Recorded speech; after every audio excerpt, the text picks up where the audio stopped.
Okay, what's it? Yeah. Yeah. Okay, yeah. Can I post it on Yeah, your yeah, Facebook? whatever. Bye.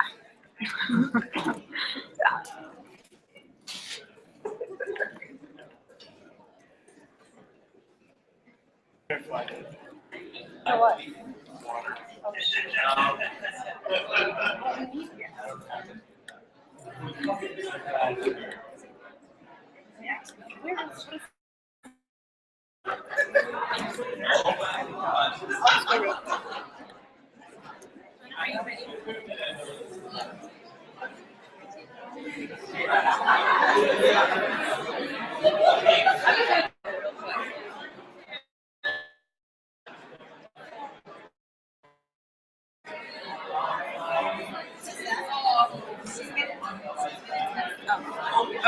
Okay.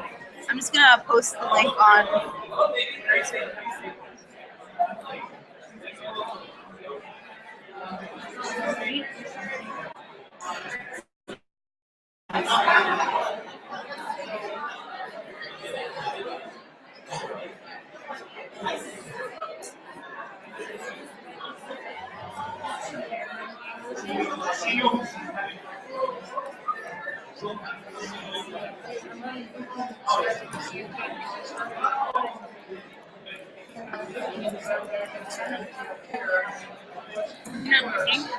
No, we're just like getting the stream out because the first one was not working.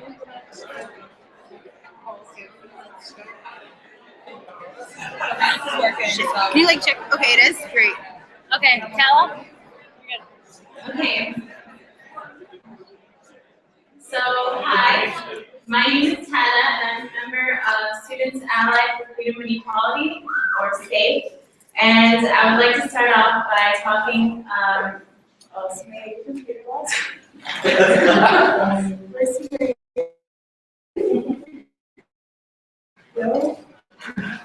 Okay.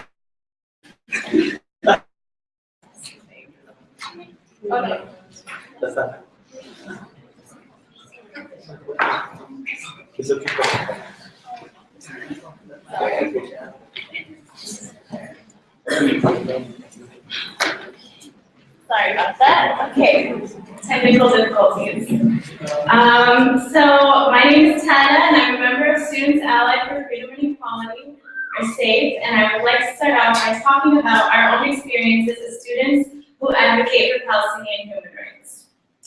As Michigan Wolverines, we are constantly challenged in the classroom to be critical of power structures. We are taught to challenge the dominant narrative in order. As a Palestine solidarity group that supports Israel and refuses to admit the victimization of Arabs and Muslims, we apply these teachings in our own activism. Last year, SAFE and its allies authored a divestment resolution asking the university to divest from socially irresponsible companies that aid and facilitate systematic human rights violations. Throughout that time, media and other upon themselves to deteriorate our and racially coded language, labeling us as anti-Semites and violent. These were direct anti-Arab and Islamophobic antics meant to silence our voices. Personal photos and words were taken out of context and used to advance an agenda that seeks to support the dominant narrative. It is ironic that the same institution that promises inclusivity and empowerment to all of its students simultaneously uses power to intimidate us into silence.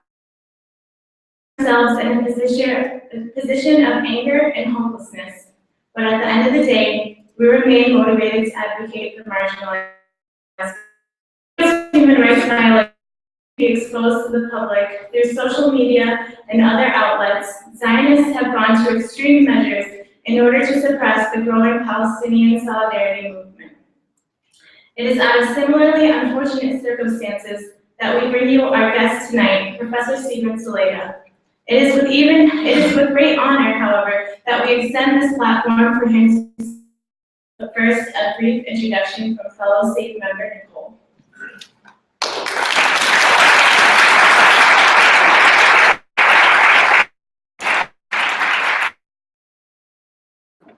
Hi, everybody. My name is Nicole Camus, and like Ella said, I am a member of SAFE, and it is my greater than an honor tonight to introduce our speaker. Stephen Salaita is the author of 6 books, most recently Israel's Dead Soul. He was set to begin a professorship at the University of Illinois at Urbana-Champaign this fall, before being terminated because of his criticism of Israel on Twitter. So here it is now. Everyone please give him a round of applause. Stephen Salaita.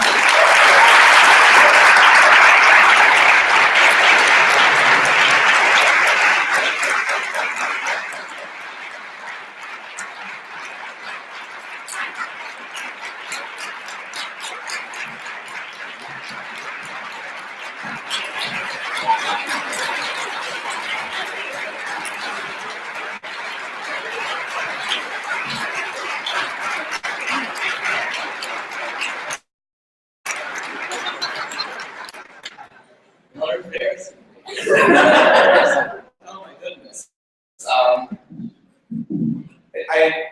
I feel like as I look to the right that my voice is going to drop and to the left get loud. But can everybody hear me like this from this position? Okay. Yeah. All right. Well, thank you so much for coming and the overly kind introduction. I want to thank first the students from SAFE for doing such a terrific job, not only putting this event together, but also, of course, all their tremendous effort and solidarity activism. They've done an amazing job with divestment in the face of so much institutional opposition, in the face of so many false claims about their character and about their motives, and also in the face of pretty intense vested interests in making sure that that sort of effort doesn't come to pass. And in my mind, they're, the students of SAFE, along with other activist students, committed students, are the type that every professor dreams of having, or that every professor anyway should dream of having. Students who are engaged, students who care, students who are willing to work, students who are gaining an education outside of the confines of the classroom, which is where it very often takes place. And I want to thank also Professor Evelyn Sultani for her support in putting this together, and just for being an awesome human being in general. And Khaled Matawa, of course, for letting me crash in his house, and for being an awesome human being. Having gotten my many thanks out of the way, I've been speaking around the country about my situation with the University of Illinois. I'm assuming that I don't have to rehearse the parameters of that situation right now. What I want to talk about in something of a free-flowing manner are the issues of representation of Palestine on campus, the corporatization of the modern American university, the fact that it's becoming increasingly difficult to maintain some semblance of faculty governance in modern academia, and that includes, of course, academic freedom. Before I get into that analysis, I think it's important, especially in this moment, as in, unfortunately, so many, to acknowledge and send our thoughts along to all of the young Black folks who were killed by state violence.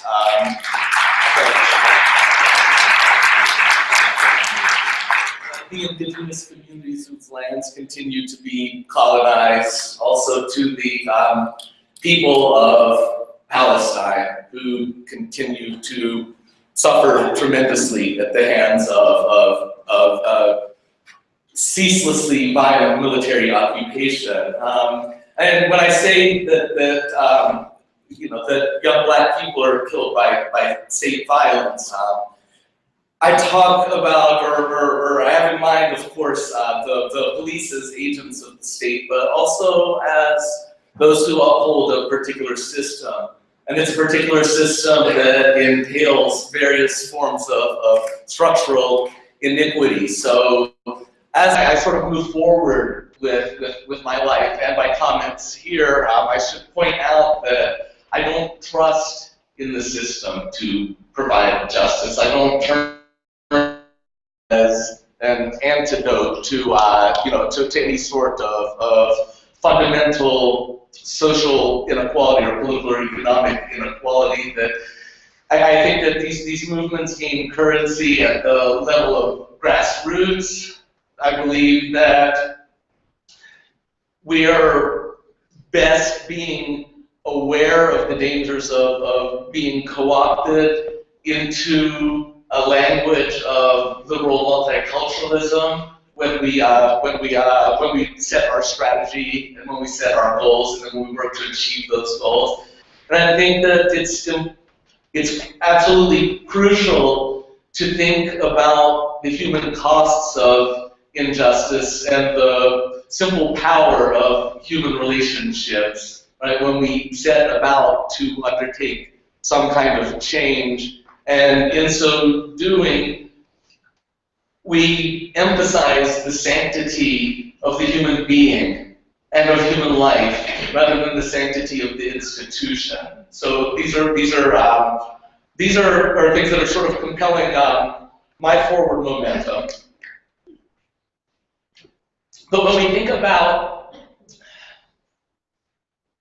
what it means to accept the Illinois administrators' rationales for firing me, we come across not only serious breaches of academic freedom and free speech, but we come across deeply troublesome modes of organizing and making sense of the world. And it's that we need to guard ourselves against. A simple question, I think, will suffice. What about the Palestinian student? What about the Arab student? What about the Muslim student? What about the black student? What about the Latina student? What about the queer student? Questions being raised. No, it's always what about the students and their comfort and the unstated but implicitive adjective modifying student is always normative. Or if you want me to be more, right? If you want me to be even more specific, Christian also. If you want me to be even more specific, male. All right? The university administrators kept talking about Salaita. Oh my gosh, he's a horrible human being. You know, he doesn't know how to run a classroom. He's going to eat his students. You know, he's going to fillet them. You know, like kebab. You know, do stuff like that. You know, just all these. Remind me where I was at. Nicole, act as a placeholder because I'm going to forget I'm going on a tangent here. But universities are places of evidence, supposedly. That's the first thing you learn, right? That you can't proffer claims without providing some sort of evidence for those claims, right? Well, the university completely abdicated faculty governance and academic freedom based on a claim for which there's not a whit of evidence. That I'm an inappropriate classroom teacher, that students would feel uncomfortable sharing viewpoints, right, with which I disagree, that students would be made to feel uncomfortable, that would be hostile to students. I submitted a dossier this thick for my file when I applied for the job at the University of Illinois, right? There's plenty of evidence, tons of evidence, right, that I've been nothing but a stellar and fair teacher throughout my career. Plenty of evidence, right? There's not an iota of evidence that I've ever acted inappropriately in the classroom. In all my years of teaching, I fielded 0 complaints about my pedagogy. Not a single student has come forward in 4 months. I've been teaching for 17 years. Not a single student has come forward. And don't think the university's not looking for them. All right? Not a single student has come forward to say, this guy was a real asshole in the classroom. Not a single one, not a single colleague has come forward saying Salaita was inappropriate, or he was a bully, or he made me feel uncomfortable because of my ethnicity or because of my religion. And there's a reason. Well, there are two reasons that nobody's done that. One, because people aren't lying, which is good, and two, because I've never done any of those things.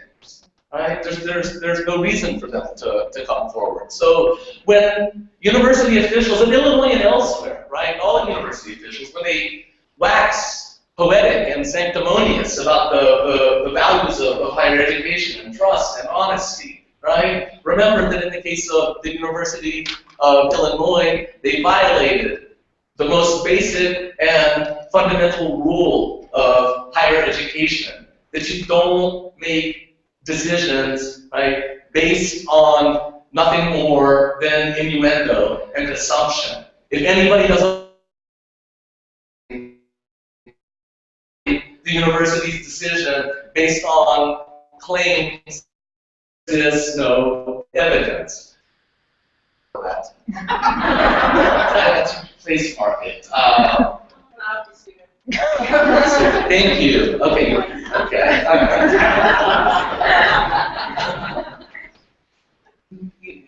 You know, I'm so disorganized, I wouldn't have time to make students feel uncomfortable. That should take some effort. You know? I don't have time to dream up ways of, you know, it's hard enough for me just, just to get through class, remembering what it was that I'm supposed to be teaching. Well, as, the student is not a neutral term, right? It's problematic to me for so many reasons. But one is because it relies on a tacit notion of majoritarianism that goes completely unchallenged. In fact, it continuously gets reinforced. And excuse me, I'm sort of in the late stages of a cold, and my throat is really scratchy. The administration keeps saying that they're doing this for the students, but they've hired for the students, that they're protecting the students. What the university is really doing, and a lot of administrations do this, is infantilizing the students, dehumanizing the students, totalizing the Jewish students on campus, right? Conceptualizing them as homogeneously proto-Zionists, right? Imagining that they only have a singular point of view on the world generally, or the Israel-Palestine conflict specifically, right? Implying they're incapable of handling an opinion, which is also implying by educated. If anybody is engaged in anti-Semitic discourses, right, it would have to be the administrators, right, who are going around saying Jewish students can't handle Salaita. Jewish students have been handling Salaita for 17 years, all right? They have no problem with me, I have no problem with them, all right? Never uttered an anti-Semitic comment in my life. There's no evidence for it. There's plenty of evidence of me condemning very loudly and very visibly the anti-Semitism of others. There's a conflation that goes on here. I never condemned the Jewish people. I never will condemn the Jewish people. I condemn Judeo-supremacism.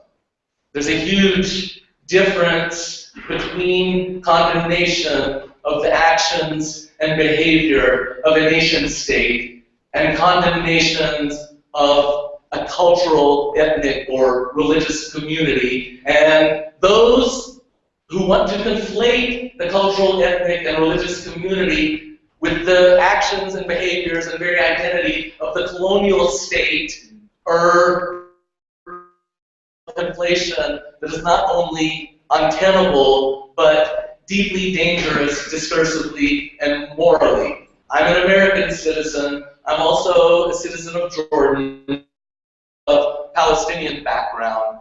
And honestly, it has never occurred to me to feel like my culture is being implicated, that my personhood is being implicated when somebody criticizes the government of Jordan. All right? I don't feel like my Americanness is devalued. It's the government of the United States. When people criticize the government of Israel, or the vast majority of people anyway, right, I'll allow that there is convergence of anti-Semitism and anti-Zionism in some cases, right? But in Palestine, the Palestine Solidarity community, right, when people condemn the Israeli government, they're not condemning the Jewish people.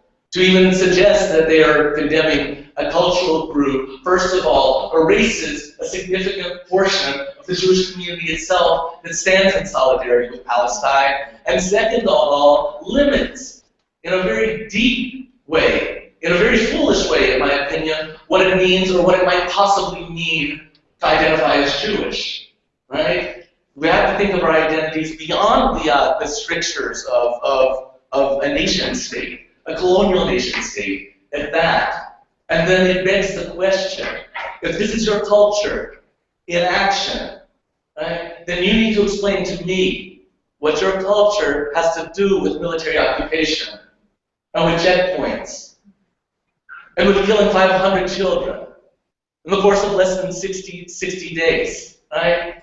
Don't get me wrong. I think that it's absurd. The very idea is absurd. Right? I'm simply following the logic of those who are basing their politics upon this particular sort of conflation and saying, right, if it's a conflation that you want to make, right, then your interpretation of your cultural identity suddenly has a lot to answer for that no cultural identity should ever have to answer for.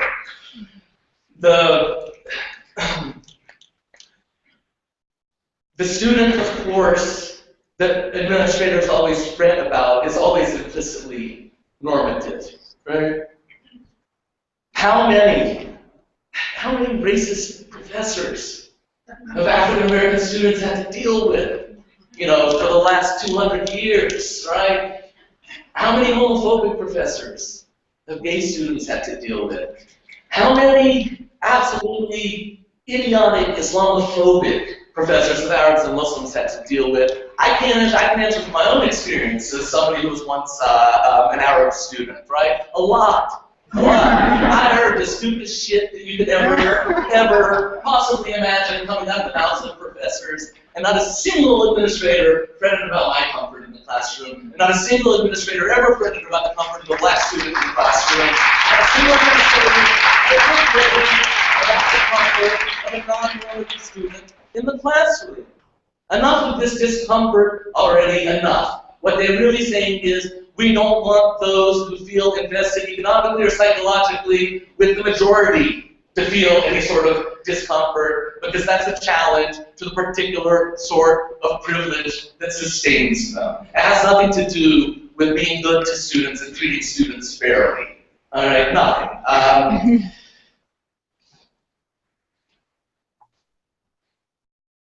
When the Arab student, or the Palestinian student, or the Latina student, or the black student hears something problematic in class, right, and makes an issue of it, you all know what happens after that. They either ignore it, right, try to suppress their frustration and move on. Maybe they'll complain to their friends, whatever. Sometimes, though, they make an issue of it, right? And when they make an issue of it, the same corporate media, right, that loves, adores, jumping on the stories of the barbaric minority professor, right?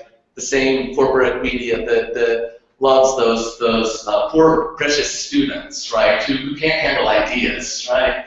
They turn on the minority student, always. Right? Every single time. They turn on the minority student, and the minority student becomes unreasonable, and the media, they all of a sudden care about academic freedom, right? They start caring about open debate and open discussion. My point from all of these comments is a simple one, right? Simple probably to the point of being patronizing, that none of these terminological valuations is neutral.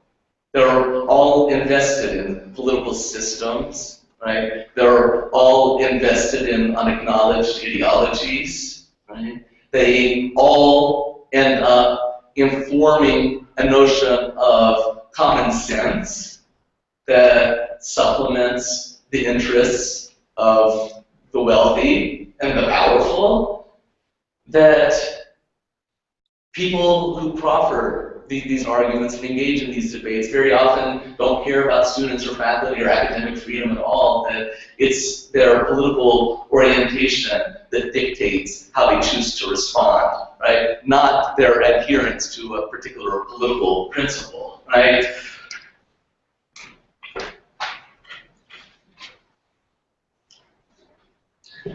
For the students in the room, I'll try not to bore you to death with too much talk of, how would you call it, the sausage making of academic hiring process. But your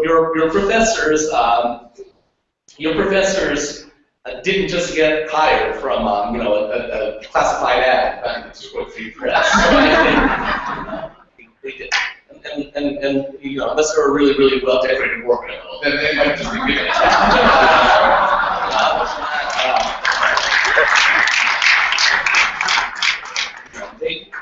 They went through an extremely rigorous process, especially in a school like the University of Michigan, such a good, prestigious school. That they were vetted extremely carefully. And, they had dozens, maybe even hundreds of eyes look over their applications, right? They went through an extremely rigorous and trying process in order to earn tenure for those who have tenure. For those who aren't on the tenure track, right? I don't know about the U of M specifically, right? But around the country, a lot of adjunct and contingent faculty are teaching in substandard conditions. They can be fired at the drop of a hat because they don't have the protections of tenure. They can be, they are greatly exploited. But the academic hiring process is not something simple. And I remember Christopher Kennedy is the chairman of the board of trustees of the University of Illinois, and the man knows absolutely nothing about academia. Nothing. I don't think hyperbolic. All right, he literally knows nothing. All right, so he was quoted in the paper after I got fired. My contract was to begin on August 16th, and I received the termination letter on August 2nd, so 2 weeks until I started. And he was quoted in the paper, the local paper, saying that, we wanted to give Salaita, I'm paraphrasing, we wanted to give Salaita, the fellow, he always calls me the fellow in the press, we wanted to give the fellow, I don't know if he's just being implicitly racist or if he's trying to be folksy, but he's a Kennedy. He shouldn't try to be folksy. Do you know what I mean? It's not going to work. Yeah. This is media advice. Stupid every time he gets quoted. But he was quoted as saying, we want to give the fella enough time to find another job.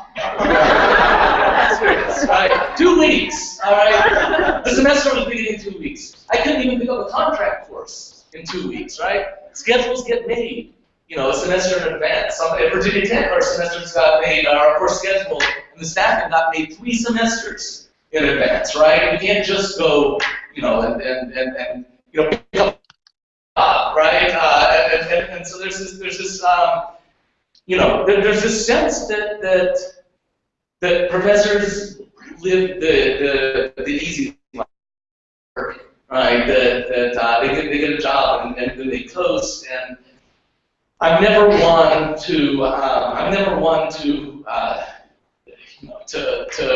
feed the stereotype that the life of a professor is difficult, because I think very often the life of a professor is quite easy compared to the lives of those who work in other professions, right? And I think that a lot of times academics have a propensity to not know what it's like to do physical labor for a paycheck, and that their notion of busyness, right, it is rooted, at least tacitly, right, in a very upper class notion of what busyness is, but it's also not an easy job to get, I guess is what I'm trying to say. Right? This is an extremely difficult process that one has to go through, and it includes all kinds of implicit hazing, et cetera, et cetera. And so, that actually wasn't a joke, but okay. That's you know, that's kind of the rules of our system. But for the university to pull a job offer 2 weeks before it begins deeply compromises the ability of universities to function. I have no doubt that we have serious disagreements about my politics or about my usage of social media or about the content of what I've said or about the in which I said it. But I think at the very basic level, right, of respecting a long-standing process without which the university won't to be in agreement, right? That nothing, right, that would warrant the termination of a tenured position. One reason why I know that my discourse is perfectly appropriate on a college campus is because it has not elicited a singular response. Right? People have disagreed vehemently about what I said and how I said it, right? And their opinions have run the gamut of the political spectrum. Okay, because there was, right? That means that what I said and how I said it were open to interpretation. That's precisely, a college campus, excuse me, is precisely where those sorts of ideas belong, where they can be debated, where they can be interpreted, right? Where people can have arguments about them. But if you want to support what the university did, I don't begrudge you. I really don't. What I ask of you, though, is honesty. I don't want you to say that Salaita wasn't actually hired yet. Anybody who has spent any time in academia knows full well that by the time that termination letter arrived, I was hired. Right? And if a professor says otherwise, they're being dishonest, straight up. Right? And I don't want you to say that Salaita engaged in hate speech. All right? I very clearly did not engage in hate speech, and you have to do some pretty serious philosophical acrobatics in order to conceptualize what I said as hate speech, right? Unless you want to, I guess, define hate speech as hatred of what the Israeli government did, right, during Operation Protective Edge in Gaza, then fine, right? But hate speech as a hate towards a particular human or a human community, honest. I don't like his criticisms of he shouldn't be fired. Therefore, he should have been fired. He shouldn't have been hired. That's what I want people to say. It's the dishonesty that bothers me more than the argument. It's people refusing to take ownership over their own positions. Faculty, especially. Faculty know. They know what the process was, the university's decision was. And so the minutia of procedure, which, by the way, is bring on mind that they can be easily attracted to fascism, right? The minutia of procedure, right? The rules and regulations, right? Somebody morality, right? That's the mind of somebody who says that the police who choked somebody to death weren't breaking the law. You understand? It's the difference between somebody's procedure, right, and somebody's understanding of a basic moral proposition. Okay? they know all of these things full well, all right? They support what the university did, right? Because they are more invested in and devoted to the maintenance of Israel's reputation than they are to academic freedom or faculty governance or any of these other things. And they don't want to take ownership of it. I want to call them out on it and say, we all know what's really compelling your point of view. Take ownership of it, admit it. This is a problem with so many Zionist discourses in general, right? We want an ethnocracy. We want a state with a guaranteed majority of Jews. Oh, by the way, we also want to call it a democracy. No, hell no. All right, you get an ethnocracy, you get a democracy. You don't get both. If you want a state that's going to have a permanent Jewish majority, that's your opinion. Okay, what am I going to do? I disagree with you. I think it's a horrible opinion, right? I think it's an immoral opinion, but that's your opinion. That's your opinion. It gives us a basis on which we can argue, right? But you don't go around trying to also argue that this state is also democratic. All right, you have to take ownership, right, of your points of view. Enough of rooting one of your legs in liberal humanism, right, and your other leg in the most repressive form of maneuvering imaginable. All right.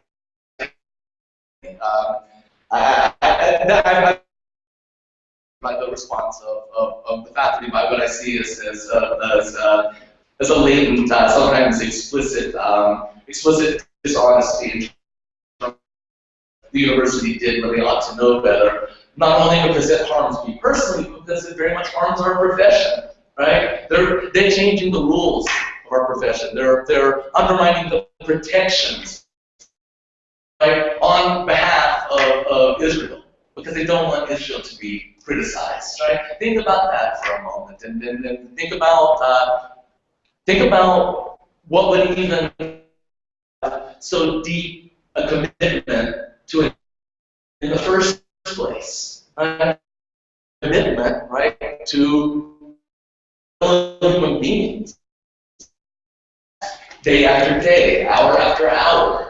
All right, I'm gonna wrap up here in a second, so I can take questions. I'm curious to hear what's on everybody's mind. Just a few more things.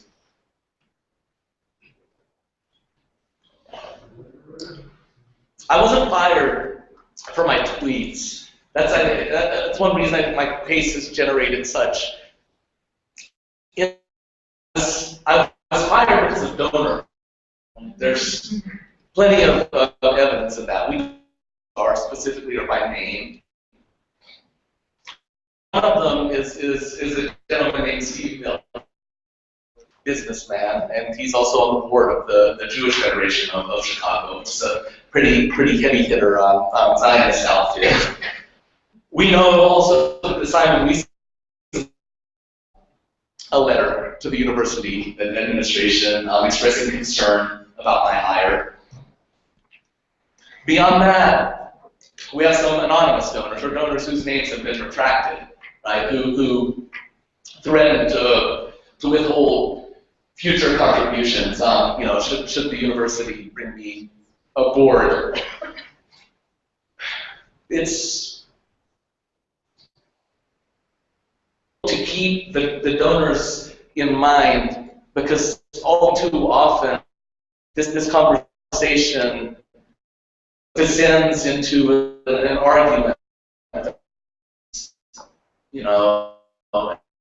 Anything to argue anyhow. I'm happy to defend my tweets. I'm happy to reinterpret my tweets, right? Anybody wants to ask me or call me to task for my tweets, fine. But I don't think the tweets are the issue. I think the tweets are the pretext, right? I think the issue is Palestine, criticism of Israel, and donor pressure, right? And then the broader context, of course, the ways in which modern universities, particularly public universities, have been corporatized, right? How they now follow neoliberal governing models. By that I mean that they're invested with all kinds of private money, right? And the private money, right, with which they're invested very often dictates how those universities are going to behave. Their boards are filled with people from the corporate world, right? Who sort of understand the university not as a place of education, but as a Fortune 500 company, right? And they make policy, based on that particular model of governance. So that to me is what my situation is about, and I think we all need to be wary, whether you're pro-Israel, pro-Palestine, pro-whatever the hell, or whether you're anti-everything. All right, probably a good way to describe my politics. I'm maybe Democrat or I'm anti-everything. Sort of sums up my political attitude. Anyway,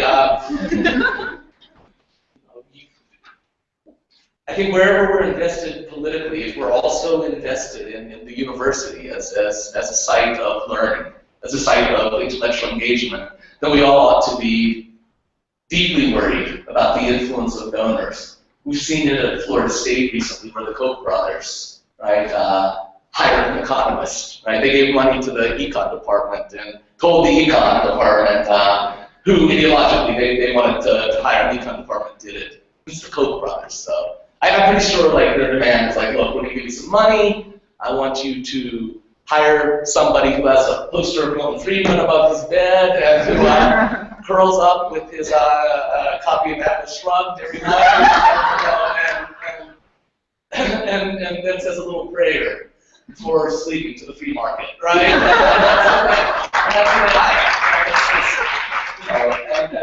And that's a severe breach, right? That's a severe breach of university governance, right? A severe breach of the protocol. And also, by the way, right, if we're going to bring it back to the students, right, a severe breach of the trust that students of Florida State have placed in the institution to properly educate them, right? But we're seeing it all over the place, right? We're seeing it at the University of Michigan, where state appropriations, I just learned, are down to 9%, right? The University of Illinois, I think, is down to 12%, right? So we're getting a lot of private involvement in the university, and along with that private involvement comes political demands, right? So it's like our political system, right, writ large, sort of existing in microcosmic form at the level of campus. So it's something that we need to keep aware of. And the second thing, I've been generally displeased or unimpressed by how the issue of contextualizing my tweets is either ignored, right, or how it actually gets discussed. And if I can speak frankly without sounding too much like I'm whining, even though maybe that's what I'm doing, I've been deeply upset that I've been made to shoulder the burden of what it means to support violence in the Israel-Palestine conflict. Salaita is inciting violence, incitement to violence. His tweets are violent, and then it keeps over and over and over again. Oh, wait a minute. No. Right? That's another example, right, of the state, the government, the military, occupying the default mode of civility. Right? That's the responsible violence of the state, right, versus the irresponsible backwards violence of the native. But what about the violence of Operation Protected Edge? Right? Where was the condemnation that we've been hearing about Twitter? Twitter, all right? Twitter, right? All the hand-wringing, right, about all the mean things that this one guy is saying on Twitter, right? And not a damn word about the destruction of hundreds of thousands of homes, right? The murder of thousands of people, right? The confinement of nearly 2 million people in a space geographically twice the size of Washington, D.C., of a military state that's bombing schools and hospitals and the shelters into which the homeless have been displaced. Not a word of concern about that form of violence. All right, so the word violence, right, I think now, given what's been going on in this country particularly, all right, that's a word that we need to quit treating as if it has a scintilla, right, of neutrality in it. It doesn't, right? Just as I hope everybody in this room is absolutely sick, physically sick, intellectually sick of the victims of police violence, right, being put on trial, their ethics being called into question, right, their criminal actions, their supposed criminal actions, right, being put on display. We're seeing, or we also see the same sort of thing, right, in a broad way around the discourses of the Israel. People who are being bombed, the people who are dying by the dozen, who are being made, right, to justify and rationalize their very existence. It's not the people committing the actual violence, right, who are being put on the defensive. It's the recipient of the violence. It's the one who's been brutalized, not the one who's doing the brutalizing. So, just a friendly tip, if you want to ask me about violence, then I'm going to need a definition of what you mean by violence first. And if you don't extract your definition of violence from implicit support of whatever the state deems to be violent or not, then I really have nothing to talk about with you. Finally, I very often get the what to do about all these types of repression question, and I'm really terrible at answering it. I think people should do what they feel comfortable doing, but a very broad guiding principle that I use is that as long as people in and outside of the United States continue to suffer terribly, right? As long as parents in the United States are losing their children to wanton police brutality, as people in indigenous communities to the fact that they remain dispossessed, despite the fact that corporations continue to ravage their lands and expropriate their resources, as long as they continue to exist as disgusting mascots on the sides of football helmets, as long as the people of Palestine who endure constant violence, right? They endure military occupation, they endure a racist legal system. They're in Gaza right now, they're currently enduring widespread homelessness amid cold temperatures and constant rain. They're going to, the kids are going to school, right, literally amid piles of rubble. Right? They're constantly being blamed for the violence that's been visited upon them. And despite these indignities, right, despite all of this suffering, right, as long as its recipients continue to struggle and endure, so too should we continue to struggle and endure. And thank you again very much for coming. I'll be happy to take questions now, I guess.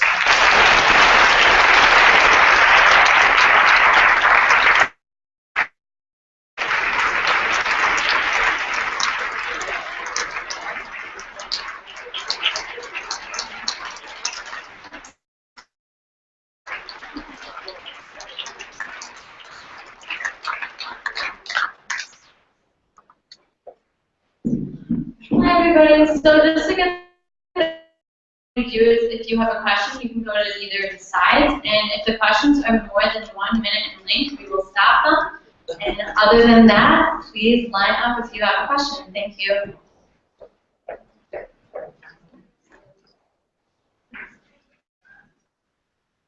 Okay. Yes, sir. Yes.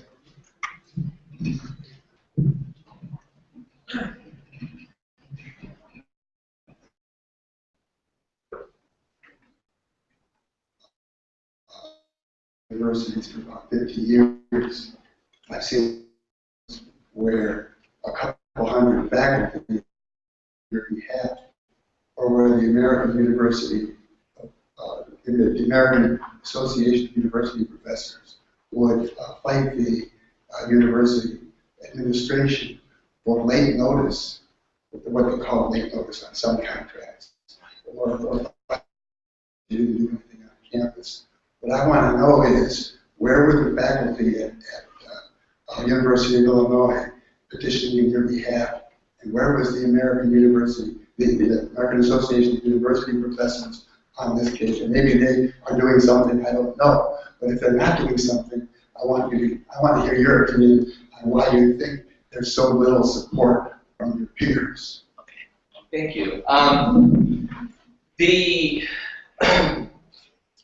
The faculty at the University of Illinois, at least in the humanities and social sciences, they've been unbelievably supportive. Right? They've been organizing, they've been pressing, they've been engaging in direct action, as have the students, both graduate and undergraduate. It's been a very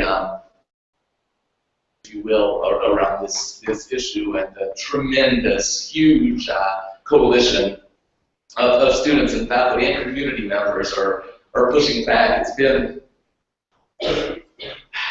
It's not been surprising, but it's been stunning, if that makes sense, for me to see how assiduously that the upper administrators have ignored all of this protest, all of this feedback from their own faculty and students. But you know, they're there. They're doing a fantastic job. I've been urging people, and I'm glad I get the opportunity to do it again before I forget. I've been urging people to invite them out to your campuses if you get the chance. People aren't visiting their campuses now because of the boycott, which, you know, a lot of faculty at U of I support, right, and actually called for. So, you know, visit them out. They're you know, I think need to feel like they're still engaged in intellectual community. You know, they love the opportunity, I'm sure, many of them, to get out of Champaign Urbana for a day or two. So, but no, they're there. They're there. They've been, in my mind, they've been absolutely heroic. The AUP's been really strong as well. And some confusion exists because Carrie Nelson, who's past president of the AAUP, somebody just that makes me smile. That's a good thing. But I don't endorse hissing against the past president of the AAUP. Just to be clear, all right, put that out, put it on the record. But I do support criticizing his utter hypocrisy.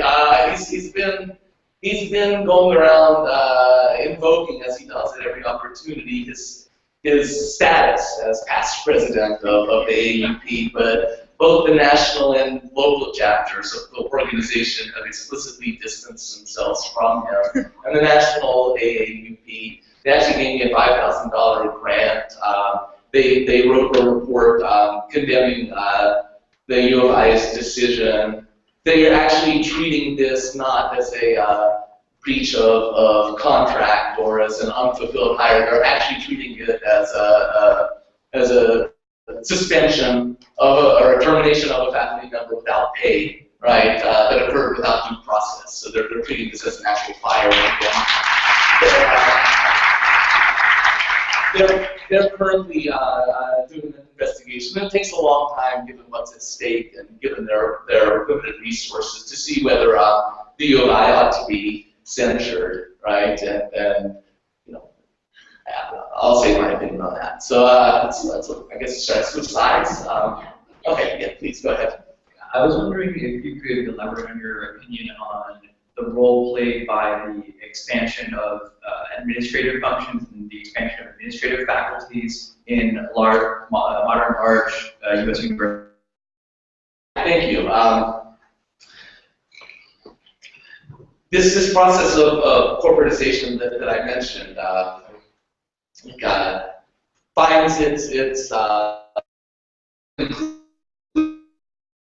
the ranks of the administrators at universities are swelling, and their pay increasing at pretty rapid rates, while everybody else's pay remains stagnant, right? Or while other positions either get outsourced in some fashion or cut altogether. I think that's central to what we're dealing with in my situation on a macro level. The universities haven't simply become corporatized in terms of how they're governed, but they've become corporatized in terms of how their economic structures work, right? You have groundskeepers and custodial staff, right, at the low end of the economic spectrum, making not nearly enough money, in most cases not even making a living wage, right?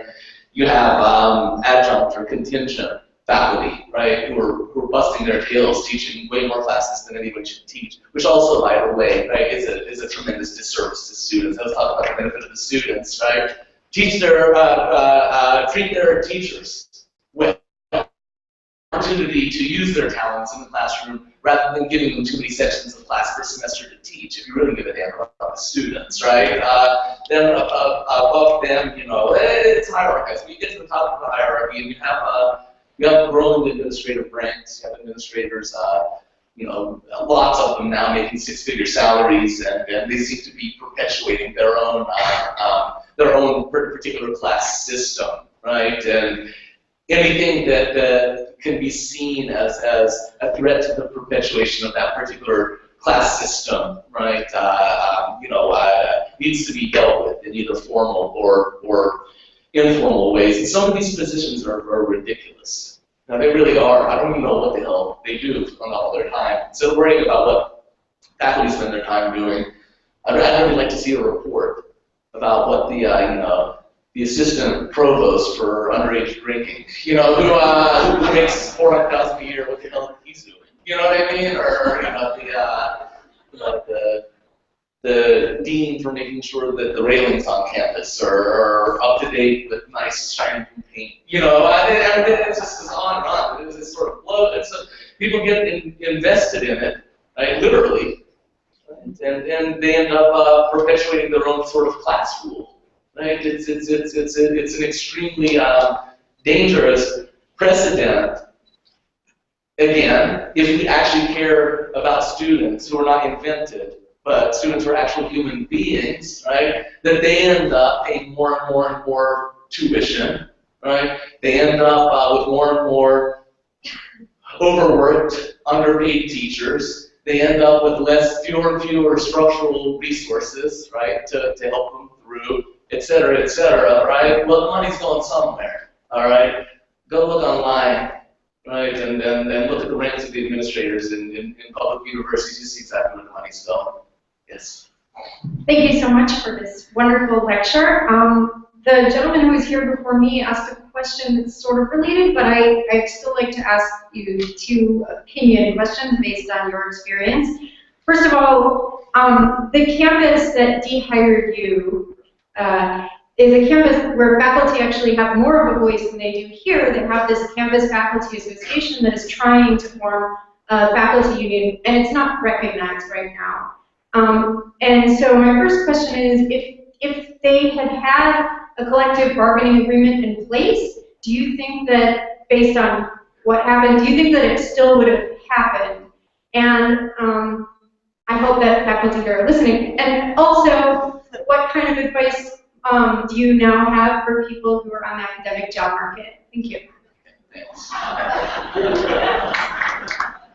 Well, I'll start with the last one. My advice for those on the academic job market is to get into a STEM field right now. Go to the business school, right? Stay away from the law school. There's just not a good job market there anymore either. Sorry, I don't want to be rude to my hosts. I think there's no question whatsoever that had there been a faculty union, that the administration could not have gotten away with this. As it stands, by the way, there's a system of bylaws in place, right, at the U of I that says exactly what should be done in case an issue arises with a hire at this point in the process, right? And those bylaws demand that the issue get kicked back down to the college dean, right, and to the department head, right, and that they convene a committee, they investigate the problem, they come to some sort of conclusion, all right? Well, you know, the dean, I wish I were making this up. It still sounds unbelievable. The dean of the college and that this decision had been taken. They found out what I found out. They didn't tell anybody, all right? Nobody knew, right, except the Vice President for Academic Affairs, presumably the board, Phyllis Wise, the Chancellor, and the system president knew, right? Or it appears that that's all the people who knew. Certainly the dean of the college didn't know. It's uncertain whether or not the provost knew. The provost hasn't said a word the entire time, right? And the department chair didn't know. So they were supposed to have done that. But I think with the union, certainly there would have been more power to ensure that the due process would have been followed, right? And this would have happened. And one thing that, among many that my termination has done on campus is it's really helped invigorate the strength of the move to unionize. And I hope very much that whether I end up there or not, they end up getting the union. With that administration, it's obviously needed. You know, you had a second. Oh, job market. Okay. I don't have good advice or any sort of knowledge. I think that would be different than what graduate students, you know, haven't already heard 100 times already. I read the question implicitly to mean, you know, given political things, right? I think it's a deeply personal decision, first and foremost, whether one wants to be engaged in any sort of material politics or any sort of political organizing. It depends on where you are in your life in that moment. It depends on if you have kids, a family. There are all kinds of considerations. Also, not all organizing around material politics is equal, right? It's a lot easier for the black graduate student, certainly the Palestinian graduate student as well, to be criminalized for political organizing, right? And so there are different stakes involved. Also, you know, when faculty of color are lucky enough to get that tenure track job, that they end up with a bigger workload. They have to publish more. It's not in the rules. You know, you don't look at the faculty manual and they're like, you know, ethnic minorities got to publish more, right? But everybody knows that that's the unwritten rule. All right, everybody knows. And he is the diversity representative. Everybody expects them also to take up the mantle of every issue of justice. I mean, it's a lot, right? It's a lot. And so I'm always hesitant to say, you know, drop what you're doing and go organize, sign on to BDS, and then go give them help. You know, look, if you want to do that, right? You know, you have my support, right? If you don't feel like you're ready to do that, right? Or there's a moment in your life where you feel like you can, then you got my support also. My only feeling is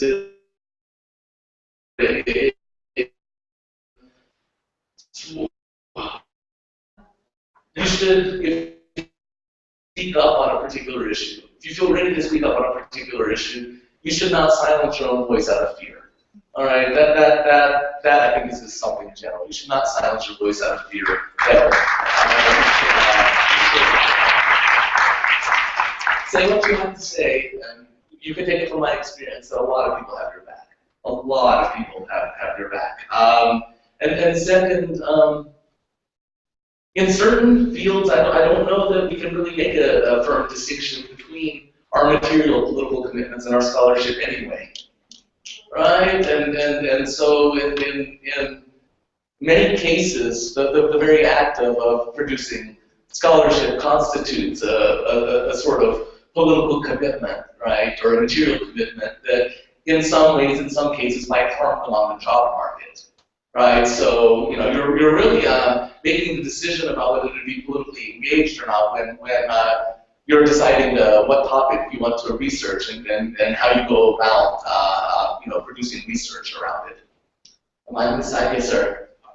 So one of my biggest questions, biggest issues has been about how a name fights a monolith. So you have these systems, and the greatest movement of systems, the fact that it is in fact a system. So you have actors that hide behind this blanket or the sheet of how they do things. And so now you're seeing these things about names coming out where back in Palestine, start with Palestinian conflicts, you have people who we're not given it. And so then you have recently Tamir Rice and Eric Holden and dealt with it, and how they don't have the privilege to be able to speak on something. And that we rally around when the ground's wrong. So I'm curious about how is it for you to be a name now in this situation, fighting the system without people who are essentially nameless, and trying to poke holes in that system, being here so alive in fact to do it, and also what your thoughts are in terms of being a name against the system, or being able to have a story and narrative behind you doing that. Okay, thanks. And I'm hoping that I have interpreted your question as you intended it. I think the answer to all of them, first of all, is pretty damn uncomfortable. That's how I feel that in lots of ways. I've kind of had a life the hell alone. Sometimes it's people who are really shy who can be very active on social media. Right? It's a great place to sort of engage the world, right? Without actually having to see anybody. Unless you can block people, do you know what I mean? And so you can't do that. You're sitting around the table at the coffee shop and you're just like block. You can't. So anyhow, but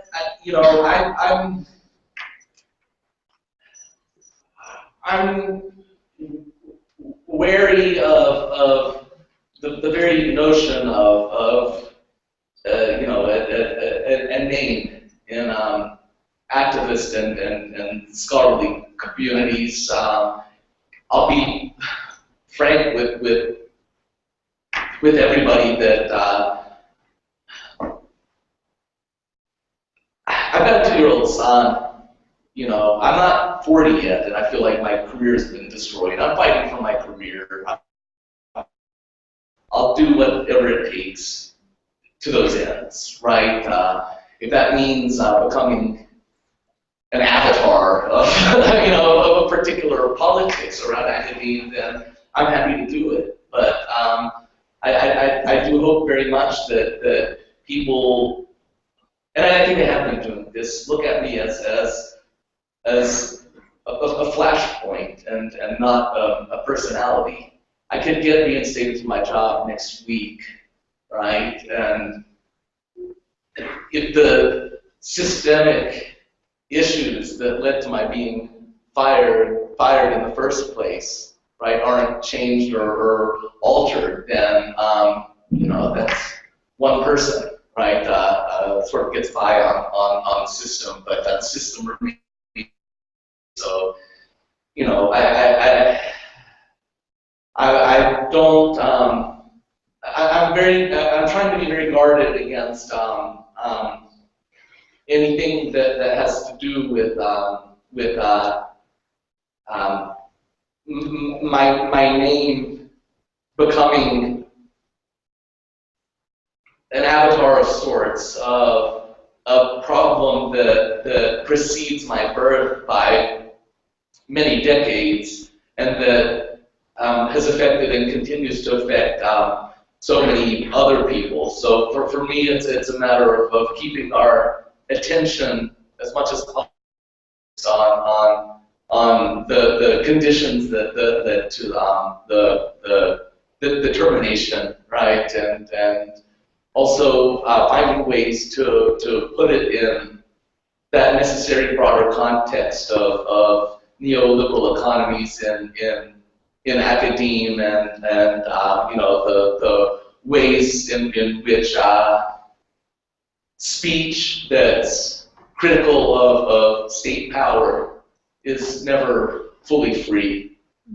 Yes, sir. Yeah, I hope this doesn't sound like a trivial question. I mean it very seriously. Do you think it's what we might call the secular reality of Judeo supremacist politics? According to the theological concepts, they often invokes to justify itself. I use that word, right? Not seriously.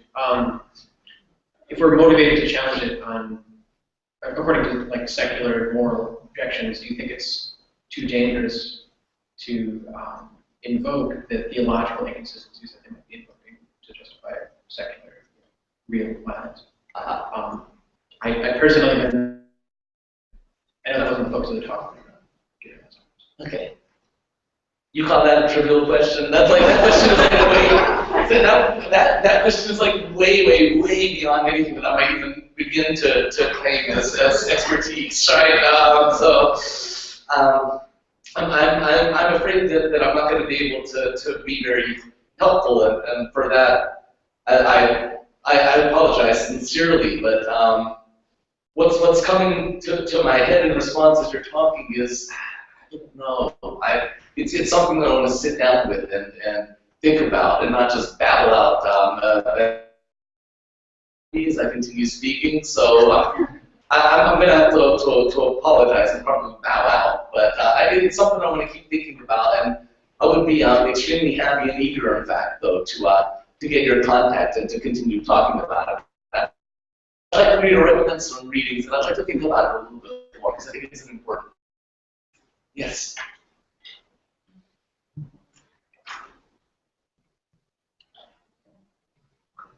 This good? Yes. Okay. So my question is also slightly scholarly, but not to fear. So I think one of the interesting things for me about learning about you, from this case was that you were hired by the Native Studies Department, and I think if I'm probably the first hire in kind of prestigious Native American Studies program that comes out of work on Arab American Palestine issues. And so if you maybe could talk a little bit about the connection between Native Studies and this, I think, the rise of more visible scholarship around issues in Palestine or indigenous people in general that's now starting to come out from people who do Native American studies. Yeah, sure. I'd be happy to. Thank you.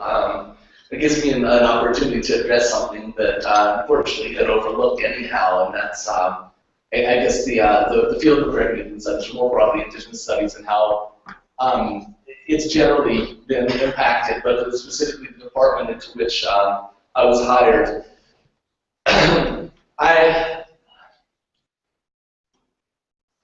I don't know that the administration and its lawyers sat in a room and said that we want to go ahead and cut off Indigenous studies at the knees before it continues to grow, right, into this sort of worldwide, right, that's challenging the structures of the colonial used to conceptualize, rightly of course, North and South America as colonized, as still colonized, that sees Israel as a colonial power, right, that's deeply skeptical about the industrial processes of global capitalism, et cetera, right? But whether or not they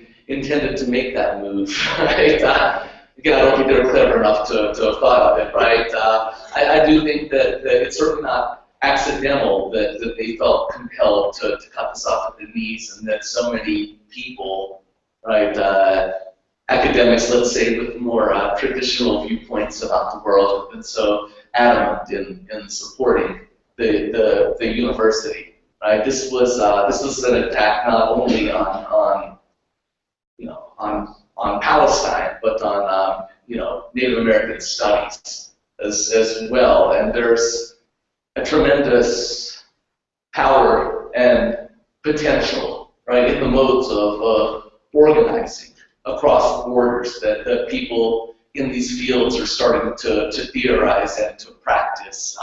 I don't know if I was the first or not, but I do think that from what I know, that the Department of American Indian Studies, was the first to make a hire specifically with the idea of incorporating Palestine into an indigenous methodology and mind, right? So that was central to their decision-making process.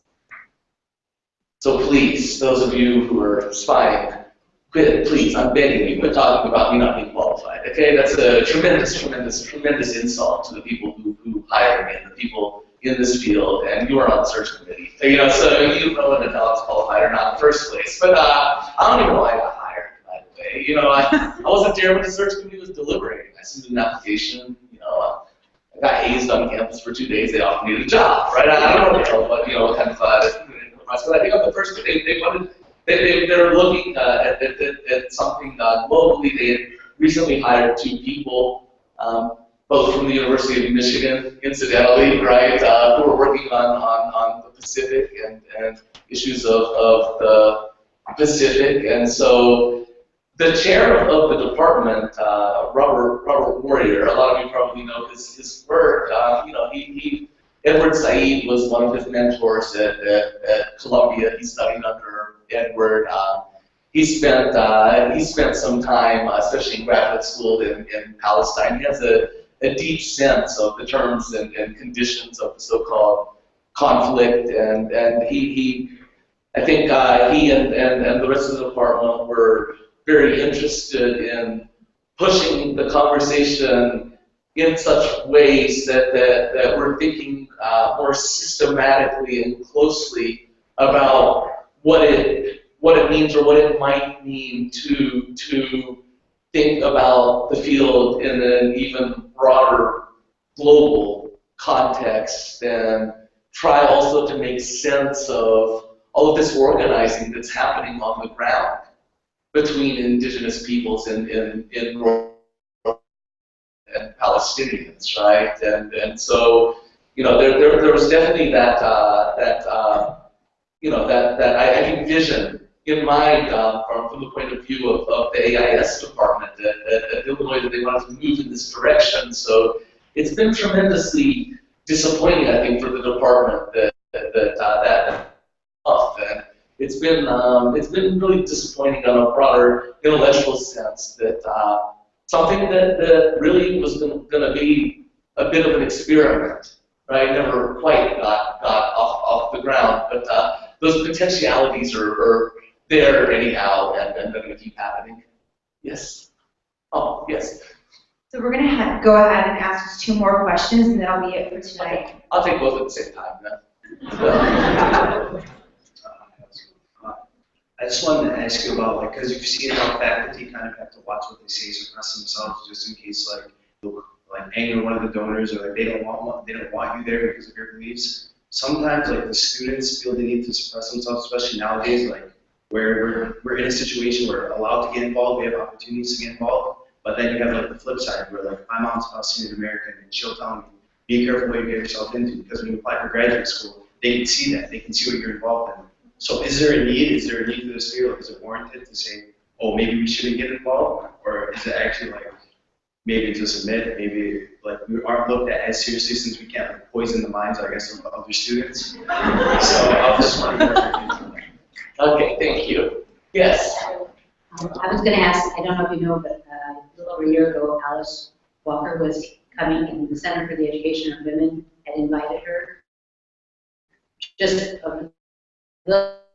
disinvited. I guess it's like being hired. And I'm thinking that in both cases, the argument could be made that under what conditions would you hire someone, or would you have invited someone to speak and had done the vetting like you referred to before, and then all of a sudden woken up one day and discovered something about them. So I just wondered if you could just draw a parallel there. Sure. Yeah, there are definitely similarities. I'll start with that second question and work my way back to the first one, and I'll try my best to be terse. It's been a long evening, I know, for everybody, and I'm sure my power ways to be nightmares for. I hope as you continue to hear it echoing through your side, that's my goal. I think what happened to Tallis Walker, and I vaguely remember reading about it at the time, and then some folks at dinner reminded me of it. This is something that's unfortunately all too common with speakers who express any so-called pro-Palestine sentiments. You know, we saw Ali Abunimah disinvited from giving a reading at the I think Evanston Public Library. I mean, you know, the cases go on and on and on of folks being, or you know, in some cases not even being invited in. It's significantly different, of course, as you know, that it's a bit different from a faculty hire. But I'm not a fan of anybody really being disinvited from talking on a campus, provided that those in attendance are there simply voluntarily. You know, and I don't think the idea of Bill Maher, given the commencement address at Berkeley, because students are a captive audience and they can't ask them questions. In fact, if they try to ask them questions, you can bet your ass they're going to be arrested. Do you know what I mean? So that to me is not free speech. But I think generally, you know, Tallis Walker or anybody else, let them talk. Let them answer challenging questions if anybody has the fortitude to turn up and ask them. But around the issue of Palestine, it doesn't work that way. I think in the end, it's a matter of them not wanting to be an argument in the first place, a discussion in the first place. You all have seen the talking points, you know, that Stand With Us, and everybody gives pro-Israel words, you know, and they always tell them, you know, make it all about me. But they don't say it in those words. That's really more or less what they say. Talk about how uncomfortable this makes you feel, and how unsafe this makes you feel, and how attacked this makes you feel, et cetera, et cetera. But the one thing, and I'm writing about all this, right? So I've been researching this, right? I've been looking at tons of these guidelines. And by the way, in all my years of organizing around Palestine, nobody's given me a single damn copy. You know, I've never like get a sheet of paper and say, yeah, do this, you know, read from this list, say that, say this, start crying, you know, whatever. Around the men, never do you see this suggestion. Focus on the facts. Focus on the facts. All right. Focus on the human rights reports. Focus on international law. Right. Focus on a basic sense of morality. That's not there. It's absent from it. All right. That's what happened to Alice Walker. In a sense, that's what happened to me. And that's what happened to so many others. It's the fact that there actually is no groundwork for an honest debate. Right. There's no debate. Nobody's defending Israel anymore. Right? I'm serious. Right? I don't mean nobody's up here arguing against me, right? I'm sure somebody in here is recording it, and I'm going to end up on the Daily Caller or some shit tomorrow, right? But nobody's defending Israel. What was the argument you kept hearing during Protective Edge? Right? 519 children have been killed. It was the Palestinians' fault. Hamas, right? They weren't actually defending Israel at all, ever. Nobody defends Israel anymore. It's almost an impossible task, right? So the point is not to have a conversation in the first place. You shut it down before it even begins.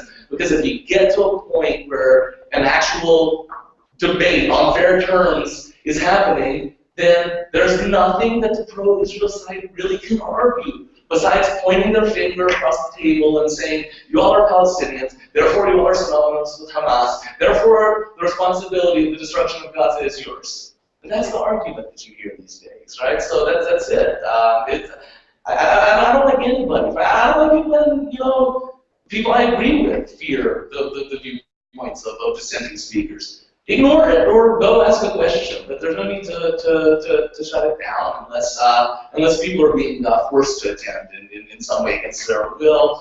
As going into look, my parents are still giving me hell, over this, the worst thing about getting fired, honestly, was having to tell my parents. It's my whole life, keep your mouth shut, you're gonna get in trouble. Then, but I decided to major in English when I was an undergrad, right? Then I got the whole, you're throwing your life away. You're really,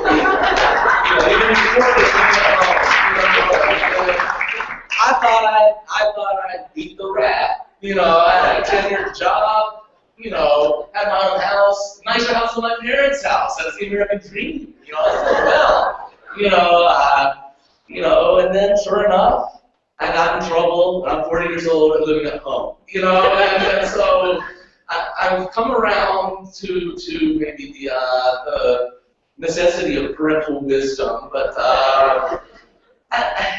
again, it's a hard question.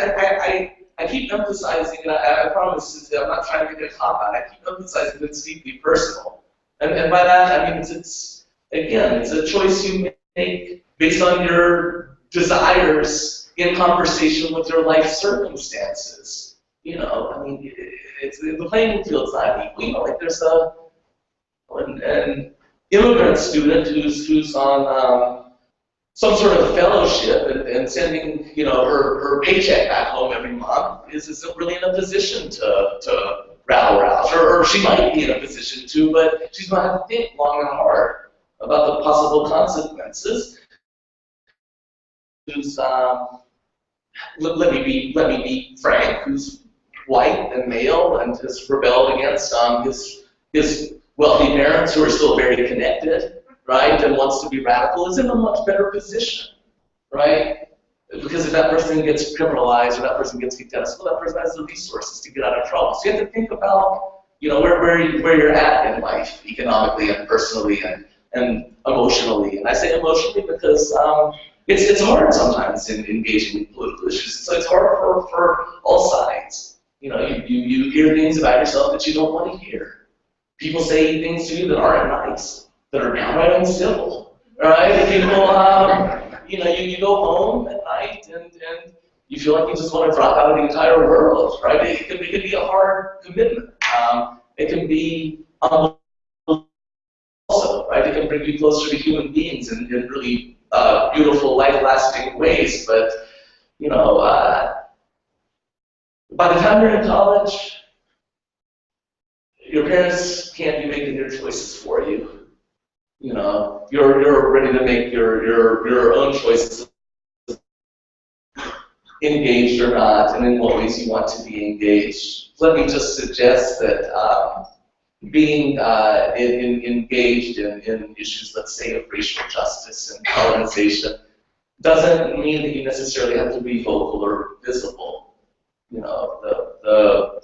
The person at the mic running his mouth is only here because of the organizational work of so many other people. So you don't have to be the one sending the tweets. You can be the one helping with all kinds of ways that you can help with organizing, that you can be supportive without making yourself necessarily visible. You can simply attend things. You can your support known merely by presence, or if someone is just being done, that person an email you took. I can tell from experience, getting those emails really can be a lifeline. It's a really wonderful thing, And so there are all kinds of ways that you can work on these issues without overtly putting yourself at risk. But nobody should fool themselves. One, you have to think about your circumstances and whether you feel like you're in a position to take on something to get you in trouble. And two, then yes, you absolutely can get in trouble. right? Palestinian students have been criminalized, right? They've been investigated for terrorism charges. They've been arrested. These are not joking matters, right? Students get arrested. They got pepper sprayed at UC Davis while they were sitting peacefully on the sidewalk, right? So these things do have consequences. Anytime you take on a center of power, you're going to be demonized by that center of power's idiotic functionaries, right? And you are risking also the wrath of the center of power itself. And that wrath can sometimes be very unfair, sometimes it can be harmful, right? It's always a reality. Keep it in mind and then think about in what ways that you sort of want to be engaged with the set of politics that are important to you and take it from there. And I say this as a parent myself, they don't need to know everything that you're up to. Thank you, everybody.